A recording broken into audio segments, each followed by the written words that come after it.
my name is Dawn. I am from Tampa, Florida, and I got started in this drone command webinar because I want to change my career.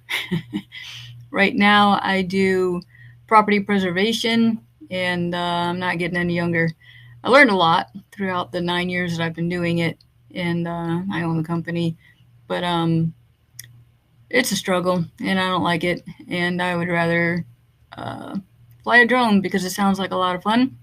I love to take pictures and videos anyways, and I think it'd be a good fit for me. I learned a lot from Damon and Diego, and actually the people in the room through the chat, and it's been very helpful.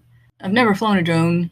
I have a friend real close here that he's willing to teach me, and incorporate what I've learned here with that and get it all together and get it going. That's what I plan to do. Take care.